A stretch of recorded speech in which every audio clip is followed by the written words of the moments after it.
Sure. So this is something you will have to deal with as a compliance professional. Your board of directors needs to be cognizant and aware and discussing this as well.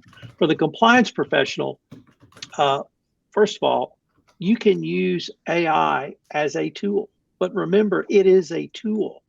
And if you ask AI to draft something and it can give you a draft, that's great. But remember, it's just a draft and it's just a first draft. The problem is if you ask it for a draft and you get that first draft, you have to know the answer of what you've asked for before you've asked for it because you don't know if it's right. If you ask for something you don't know and they give you something, they're not going to give you a citation. They're going to point you to a place you can research it to determine if the answer is correct.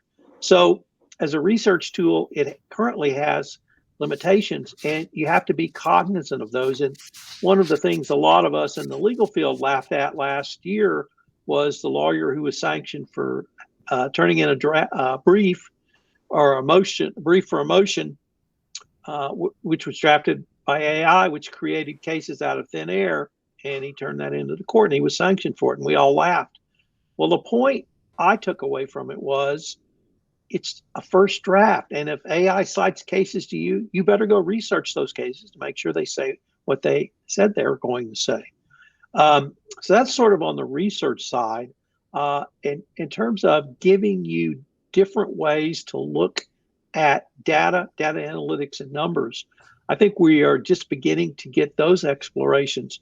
And I, as a lawyer who can barely add 2 plus 2 with a calculator, am really looking forward to utilizing data analytics visualization and data analytics trends that I give the data to AI, and I get back different ways to look at things to see if there are anomalies, to see if there's things that are outside the norm, to see if there are red flags. So those are sort of the two things. And I guess I should add, always remember, if you put something in AI, it's now you've lost intellectual property protection because it's open to the world. So be careful what you put into AI.